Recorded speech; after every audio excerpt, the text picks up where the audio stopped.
Now, in terms of setting, when did this resonance begin across the country? What makes resonance, I'll not say like, okay, resonance is the only best institute or we are the only player or anything like that. Success of an institution is how your alumni goes up in life. Year on year, especially post-COVID, The problem is very simple, it's like Abhimanyu entering the Chakravyu. They have a goal clarity, all other things will get aligned. The pressure actually will become pleasure. But if you don't have the goal clarity. The other day I was reading that the top 3 countries in terms of competitive exam. Fundamental difference, integrated model. Why Telugu states are so successful in these competitive exams is not because of just the coaching. IIT coaching was done say a decade ago, and now what has changed? Even a normal village person is also aiming for something big. So the competition increase, opportunities increase, and only hard work is winning. What's your final advice when you want to tell parents and children? So my suggestion to all the parents will be,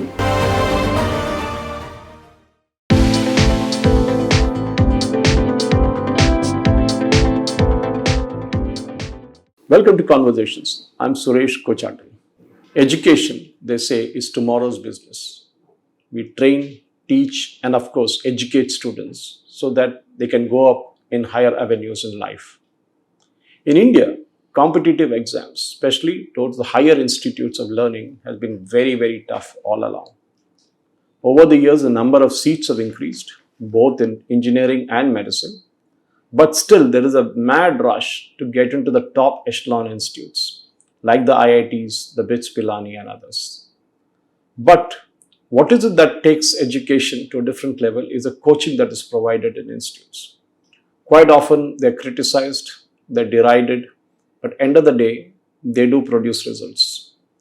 Now, of course, we are even seeing the state government, like in Telangana, waking up and saying that they will do the same thing. They will provide the same level of education to students for competitive exam, even from government schools.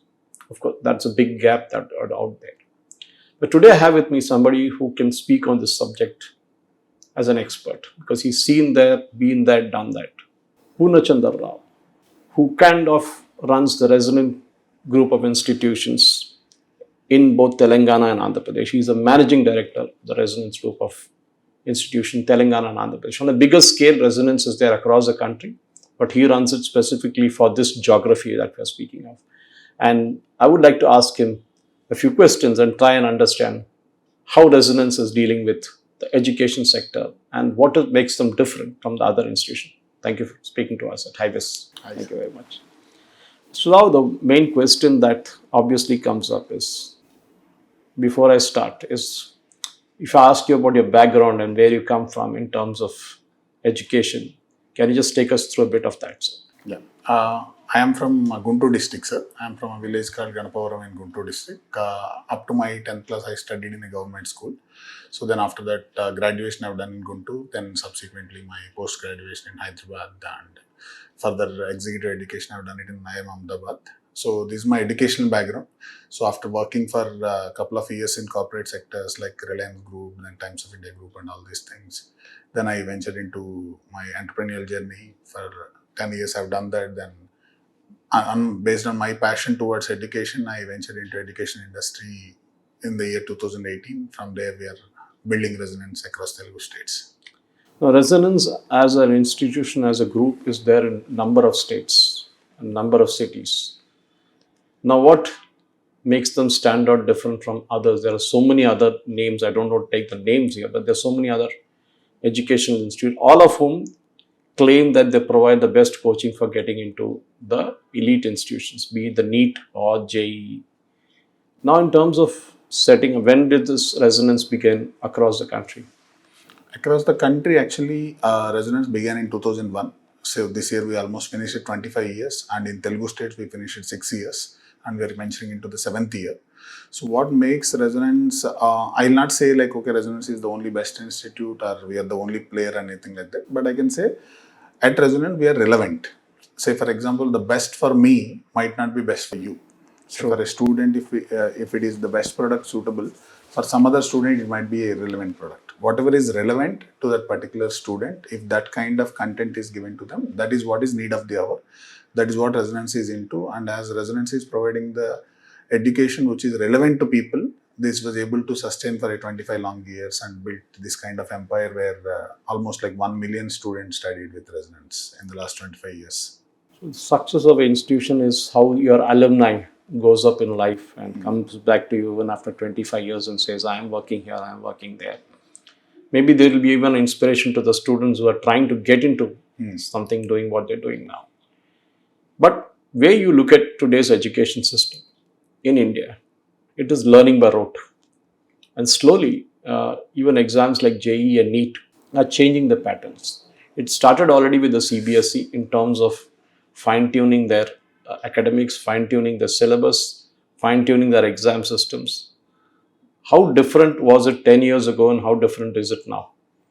So the resources which are available 10 years ago for a student to learn and the resources available today is completely different. Okay. So year on year, especially post-COVID, the entire ecosystem is changing very fast. So now when a student want to learn something, he has multiple platforms which will teach the same content in a different way, whether it is a competitive exams, whether it is a regular board teaching or anything for that matter. If you see the core essence of this entire system, knowledge.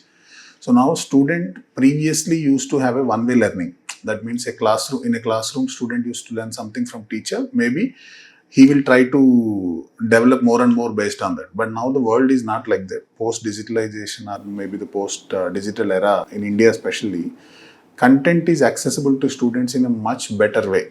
Previously, if somebody is really interested to learn also, it is limited to classroom or maximum to a library. But now it is not like that. So now because of the evolution of technology, children is getting exposed to multiple content. Some people use it in right way, some people don't use it in right way.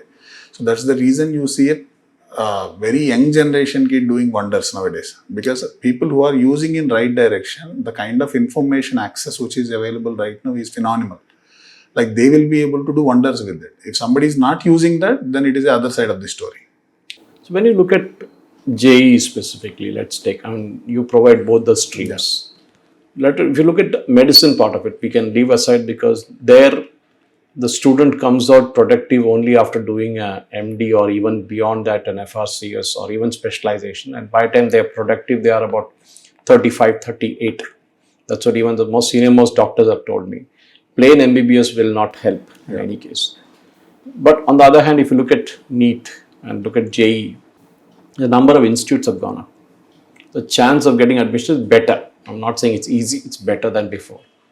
But the problem is very simple, it's like Abhimanyu entering the Chakravyuh. You're teaching the student how to enter the Chakravyuh, but after that they are on their own. They have to know how to exit. The number of suicides that we see among students in institutions like IIT and even IIM for that matter where you studied is because they are not able to take the pressure. Because they are with the best of the best. And then they have to be proving themselves best even there, and it is a very tough thing to do. How do you teach the students beyond just academics? I know you teach physics, chemistry, maths, biology, everything. But beyond it, how do you teach students to take pressure? Because in today's world, that is what matters. You have to withstand pressure, be it either at education level or even when you go to the corporate level. How do you teach them this? So there is this fundamental concept called age-appropriate learning. So whenever a student is trying to learn appropriate to age, usually there will not be any pressure. But when somebody is trying to learn disproportionate to age, if you are trying to learn something which is not of your age group, maybe something higher than your age group, then the first step of the pressure starts. Then similarly, say suppose for example, we are in a working class right now, where we keep talking whenever we are working in any organization about role clarity. Similarly, at a student level, they need to have a goal clarity. Say suppose if they have a goal clarity, all other things will get aligned. The pressure actually will become pleasure. But if you don't have the goal clarity, that is where the whole issue starts. Suppose for example, you want your child to become a doctor. Like you rightly pointed out, a doctor is not a 4-year MBBS course. Okay, all that you will keep talking about is that 1 lakh student seats are there, 25 lakh competition is there, you need to prepare. This is the only thing that you are talking.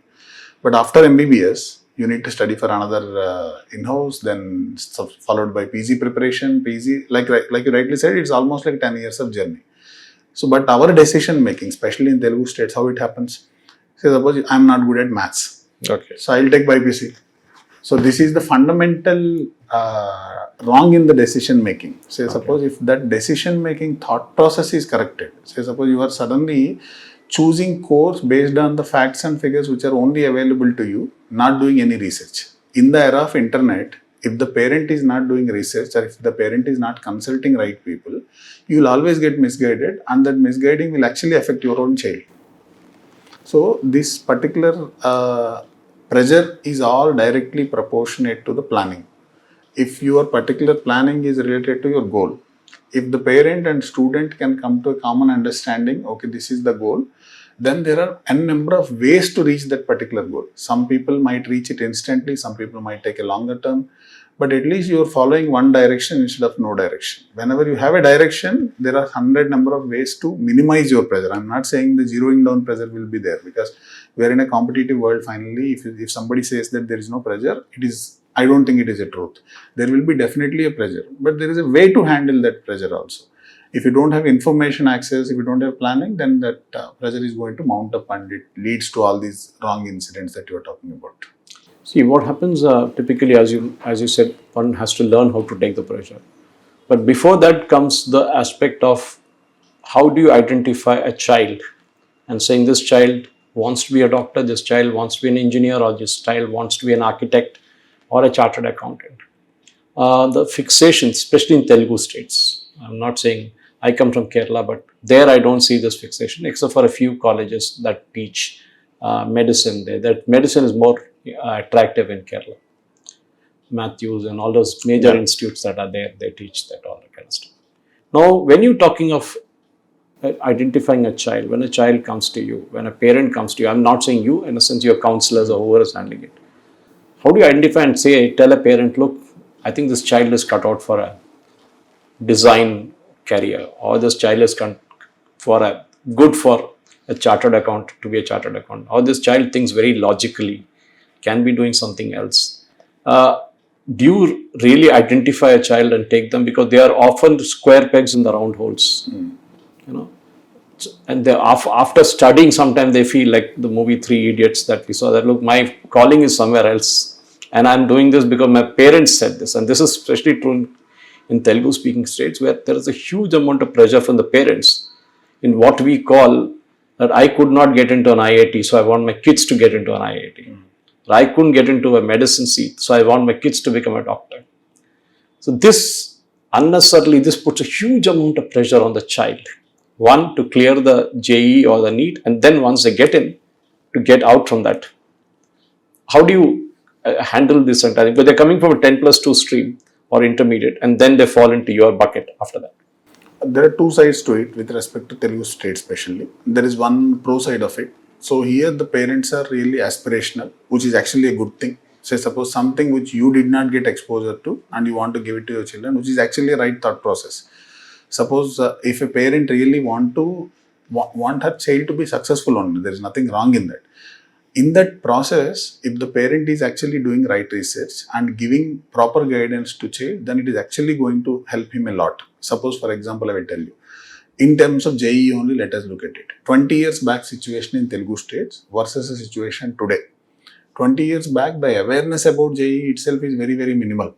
Thanks to all the awareness that is increased, and today, approximately 1 out of every 4 persons who is cracking IIT seat is a Telugu students. Because of this awareness only, because of the parents' initiative only. It is not like olden days where the parents are not aware of anything; they are just following the herd kind of mentality. Things have changed a lot. Nowadays, parents are doing a lot of research. All these parents who have become the working class, the new generation IT employees or high-tech city or whatever it is, these people have awareness because they keep seeing their colleagues who has studied from a reputed institutes, how they are getting work opportunities in their companies. That exposure is actually making them suggest the same thing to the children. But there is a thin line here. You blindly suggesting versus creating awareness. Say, for example, your goal for your children is a right goal. Say you want them to be there in the best possible institute, which is actually a good thing. But the way you communicate to them has to be little different. Say suppose whenever we keep meeting parents or we as an institute keep suggesting this, give them exposure. Give them awareness about everything which is available. Let them be part of the discussion. So suppose if you want to become an engineer, Okay, you want to become a computer science engineer, there is nothing wrong in it. But just try to understand why you are rejecting a civil engineer. Know about civil engineer, then reject it, no problem. Know about mechanical, reject it, no problem. Know about medicine, reject it, no problem. But without knowing, if you reject it, this opportunity will never come back to you. Once you are choosing a path, suppose after 10th class you are choosing an MPC path, then BPC will never come back to you. You know about BPC, then reject, no issue. You know about MEC, then reject, no issue. Similarly, you know about MPC, then reject it, no issue. But without knowing, if you do a rejection, this opportunity will never come back to you. The parent role is exactly there in creating the awareness. We keep suggesting that, suppose you really feel that, okay, a computer science engineering from a reputed institute is going to make a difference to your child. Then put an effort to make him meet a couple of computer science engineers in real life, which is practically possible. You put an effort to make him visit to a reputed institute like IIT just as a person. That will ignite the spark. You take him at least to a IIT Gachibowli. You take him to NIT Warangal. They can see it in person. So then your goal will become their goal.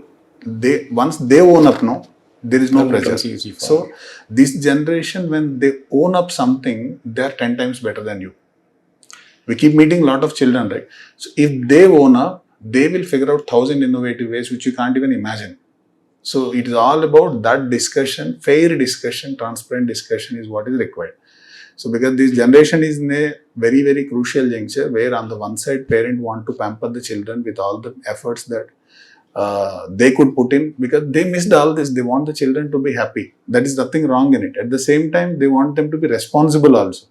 This needs a fair discussion with the right information. That is what is the institutes like us, we keep facilitating that kind of discussions.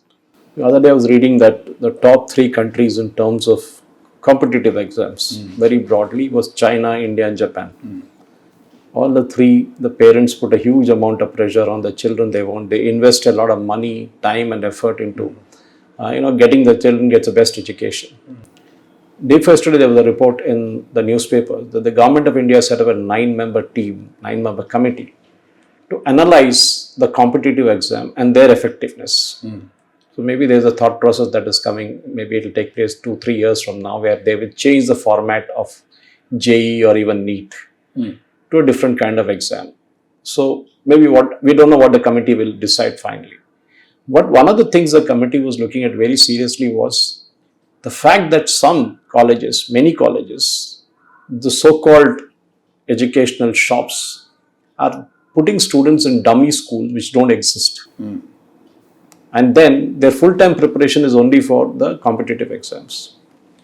Now, as a professional institution like Resonance, which you run, you have your foundation and you have a regular education. Do you think children today are focused on both, or they are focused only on one? So first thing, where many people get confused is, there is no 2 different things. Finally, the competitive exam is based on the board syllabus only. Exactly. This is the fundamental difference. There is something called integrated model. Why Telugu states are so successful in these competitive exams is not because of just the coaching. This is an integrated model where a child time is optimized both for the school and coaching together, because it is the same content. Finally, everybody, a Bengal student or an Andhra student or a Telangana or a Chennai student, need to write the same exam on the same syllabus, which is NCERT syllabus. Our intermediate books are also based on NCERT only. The syllabus is exactly same. Yes. It is just that the board exam is a descriptive pattern test and the competitive exam is an objective pattern test. So there is a new model which is invented by Telugu states in form of integrated coaching from way back, and over a period of time Telugu states mastered it. So that is the reason actually Telugu people are becoming successful in these competitive exams, not because of any other shortcut. There is an integrated method which is working, and that this method is now copied across the country. So because there is success in it and people are definitely, I'm not saying this is the only success, but this is much more dependable success. So when you take a student, it's like teaching Ekalavya how to use the arrow to shoot as a guru. And actually you are running as a CEO part of it, but when you talk to your faculty or your counselors, when a student enters your institute, a group of 30, 40, 50, 100, 200, not all of them will be same. Different levels of competence. Of course, you can analyze them by giving them an exam Yeah. to start with, so that you know where they stand in terms of their academic essentials. So when you get, if you get the best, I always use this analogy rather of ganne ka ras, that is sugar cane juice, and I tell them what makes an IIM guy so special is because he already cracked the percentile, 100 percentile or 99.9 percentile. All the lecturers have to do or professors have to do is put a bit of more, kind of ice, put some lemon, put some ginger, and the sugar cane will taste very good. Because the input itself is equally good. The output will be naturally good. The challenge comes, and this is especially happening in management colleges more than even in engineering colleges, is that the input sometimes is bad. And you're talking of second and third run colleges. Naturally, you're coaching them for the top elite institutions. So when a student comes to you, in terms of the input quality of the student, do you have a system where you will decide that, okay, I'm going to take the student from here to here, okay, of which he will have to put in this much effort, my faculty will put in this much effort. But do you see a standard pattern of students doing well, or then you bracket them into different institutes or different locations so that they get into that kind of general competence along with the rest of the class? So usually, suppose for example, engineering as a case, if you look at it, while the ultimate goal for most of the students is getting to the best institutes like IIT, but everybody doesn't go there. But this preparation, when you are doing it in the highest standard possible, in that journey you will land up at a very safe place, is what everybody looks forward for. Suppose for example, across the country, there are 25 lakh engineering seats available. Out of that, only 23 lakh gets filled every year. That means 2 lakh engineering seats are vacant. The so-called popular engineering entrance exam, there is no competition only for engineering seat. Practically, if you are saying that, okay, there is a competition for engineering seat, that is the reason I am taking coaching. No, there is no competition. If you are just a 12th pass also, they will give you a seat. It's all about the quality engineering seat that has a competition. That type of seats, hardly around 1.5 lakh are there. All put together. Rest are all kind of also rank the definition of quality nowadays is placement. So because everybody is looking for a placement, which is safe. Obviously, every parent wants their children to be successful and at the earliest possible. Campus placements is one such opportunity which is landing them in a very, very comfortable zone, which can accelerate their speed. Somebody who starts their career with campus placement versus somebody who is going for off-campus or a direct job applications and all, they have at least a 10 years of difference in their career and the growth and all these things. Okay. And they get exposed to the best of the best opportunities and all these things. So the competition is always for the highest thing.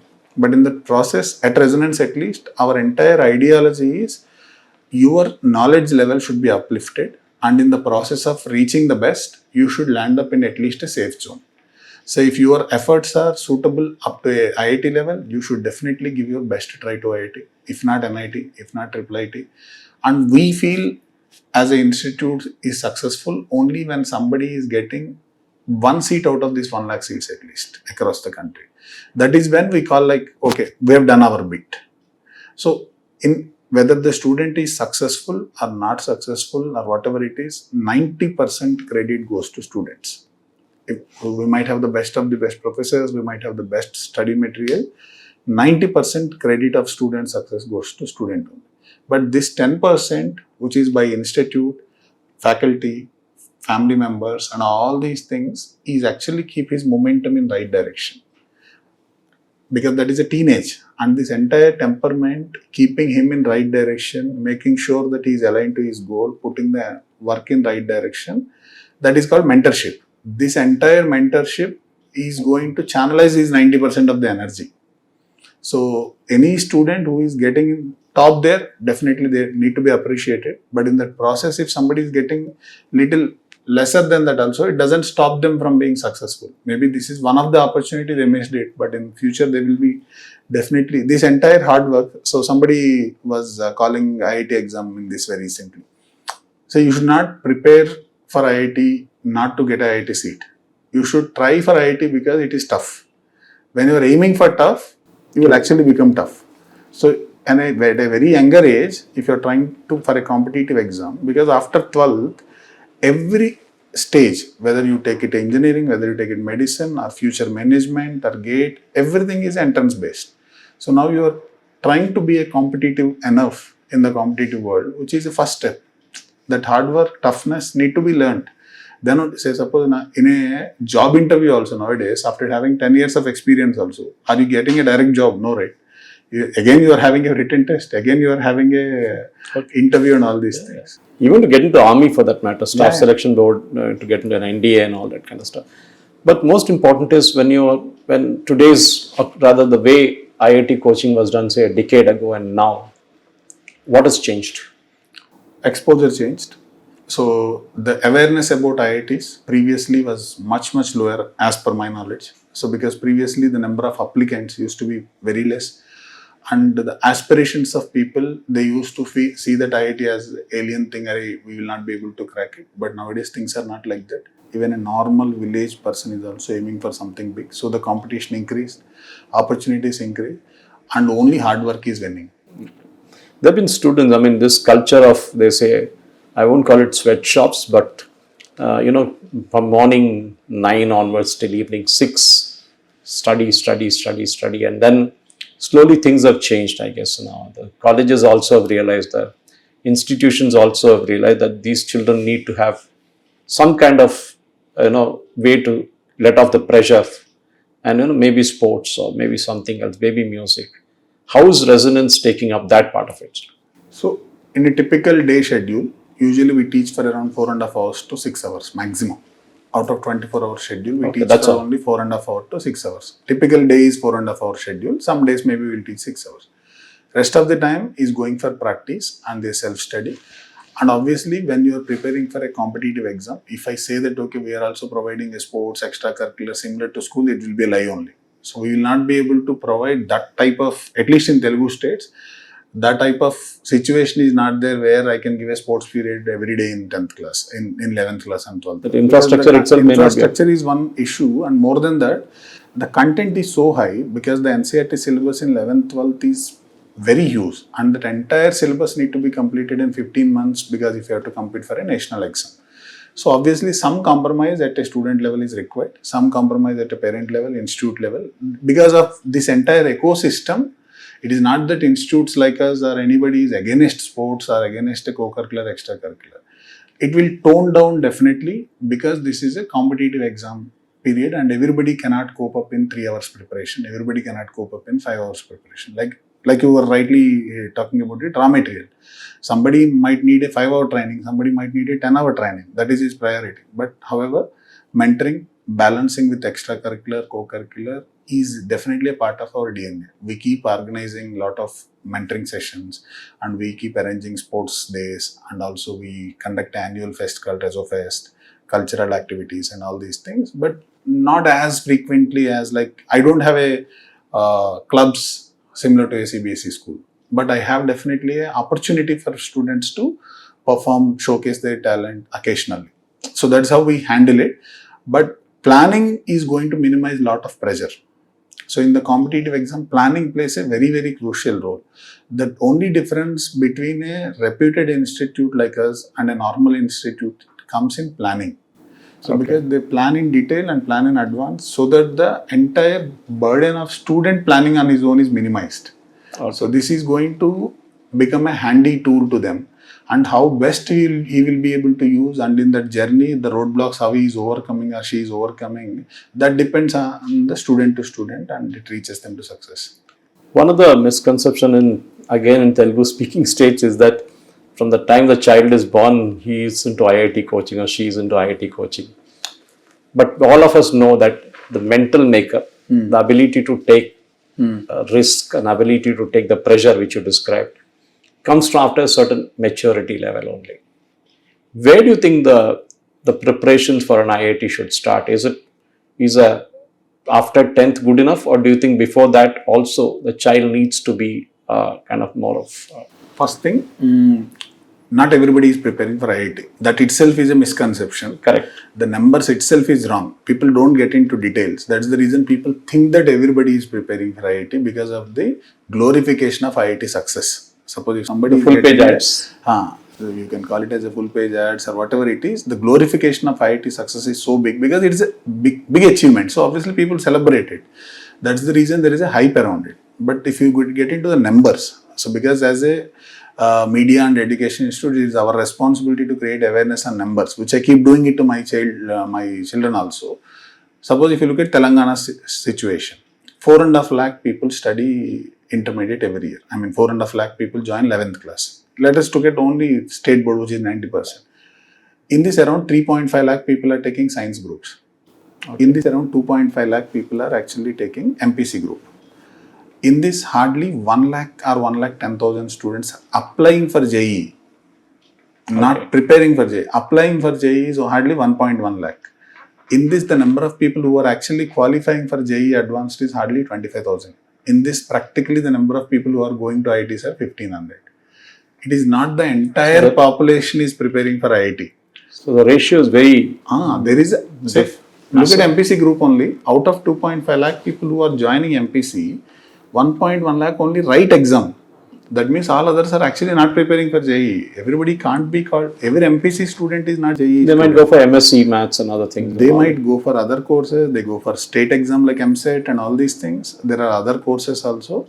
So it is a perception, first thing. Second thing is, in this entire competition, a student will get definitely opportunities. When, if not, okay, for example, you leave MPC, you take BPC, then also there is a competitive exam. You take MEC, there is a competitive exam. You take CEC, there is a competitive exam. So, when to start is an independent decision. But say, for example, if somebody need to crack JEE Advanced, if you actually start the preparation after 10th class also, 2 years is sufficient to crack IITC. There is no doubt about it.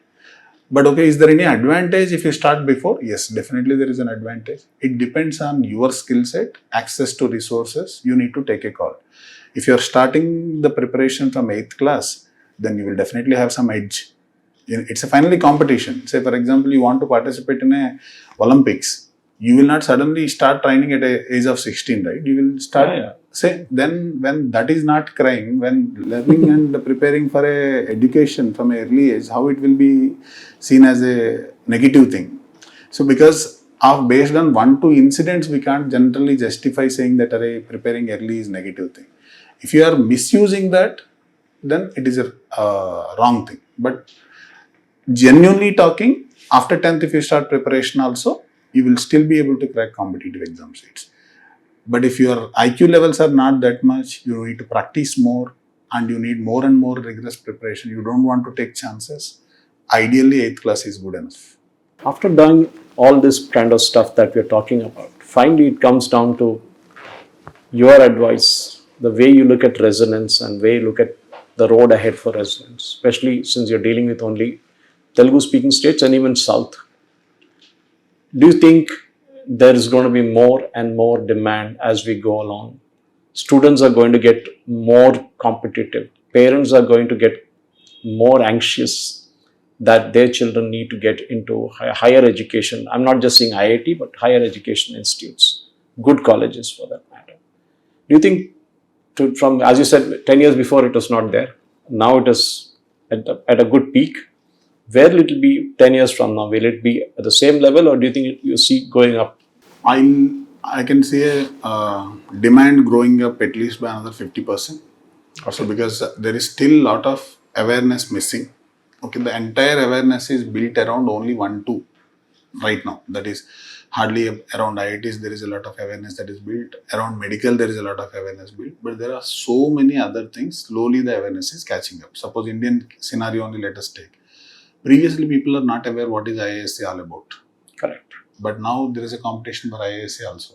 Oh, people are not aware of ISI before, but now there is a competition for ISI also. People never heard about undergraduation in MIT before, but now people from Telangana, people from Andhra applying for MIT, cracking MIT at a UG level. Awareness is increasing. When people talk about Delhi University, people used to hear about it only in the news. But now people are applying with the help of CUET exam and applying for the best of the best universities. Previously, Hyderabad Central University admission is known for very, very few people. Now, a Orissa person is also applying for a Hyderabad Central University exam with the help of CUET.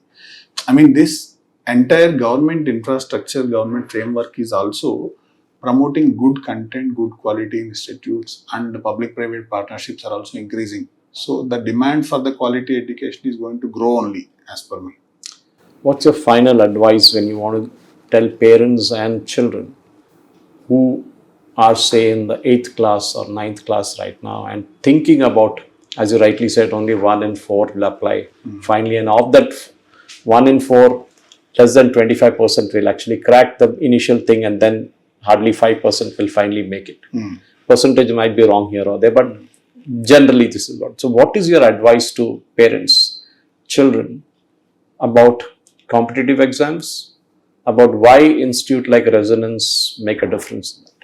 So my suggestion to all the parents will be, in the age of 6th to 10th class, when your child is there, that is when you need to work more on awareness than actually on the institution. Leave about institute, whether it can be Resonance or it can be something else, that doesn't matter. That will only be a supporting tool. What you actually need to work is on the awareness to your child. Suppose imagine in a year, 52 weeks are there. Okay. How many actual professions are there? Is there any professions more than 100, 200? I think hardly 100 professions are there. Yeah. In a year, if you keep talking to him about 10 professions, okay, by the time he reaches 10th class, he is having a proper quality discussion with parent about 50 different professions. Then the kind of decision making ability that he is going to have versus a isolated decision making is going to be completely different. Fortunately, now this generation, we are slowly having a educated parents, semi-educated parent. Your father who is not educated have taken a decision in your case. You being educated taking decision your child case cannot be in the same way. No, Correct. your father is not having awareness, so he has taken whatever is available. Out of this, he has chosen, out of these 4 colleges, he has chosen one. That is okay. At that time, it is the best of his effort. But you now have an opportunity, access to resources. You do a little bit of research, divide the task across the ages, whatever is relevant in 6th, try to have a discussion. It is all about planning. If you have that healthy discussions, then it's going to create a lot of harmony, and your goal will become their goal, and it will be practical, future ready global citizen. That is what is the real gift actually you can give it to your children. If they know what is reality, what is required for it, slowly, one point they might not get excited, maybe some other thing. Typically, you go to your relative's house or in any family function, you ask a 8th class boy what do you want to become. He'll say police officer, doctor, whatever the last movie he has seen. Understand the situation. You being an educated parent, if your children is talking about only what they have seen in the movies, that means we have a lot of role to play. It's an opportunity for you to create awareness. There are a lot of professional platforms, professionals available to guide you. Sure. It's all about initiative. If you just take that initiative, that itself is going to change everything. Institutes like us is going to be a supporting tool. It's an opportunity. Okay, you decided on a goal. If it is this field, Resonance will support you. If it is some other field, some other will support you. But you need to have that goal clarity. That's my take on it.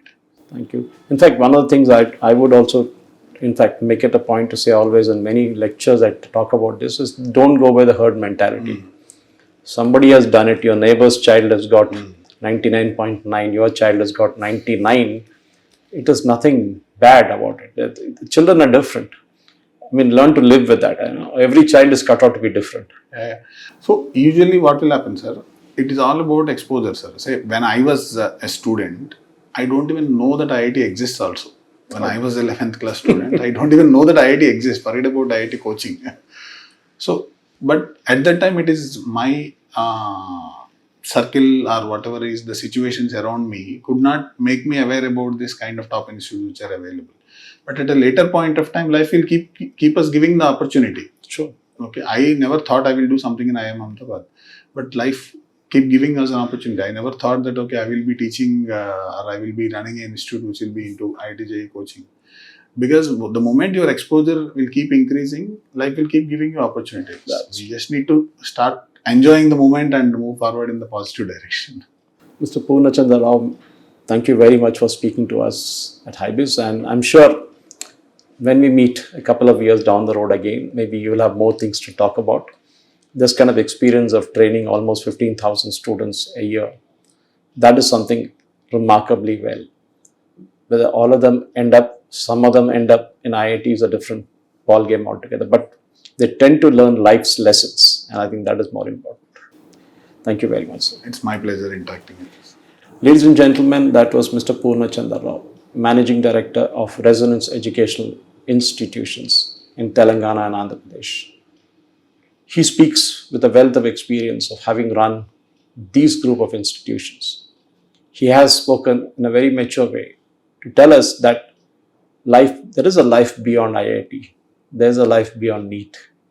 And every child needs to understand, and every parent needs to counsel and educate the child on what their aspirations can be, what the options available are. And then you will not have misfits in life. There will be no more square pegs and round holes. Everybody will fit in.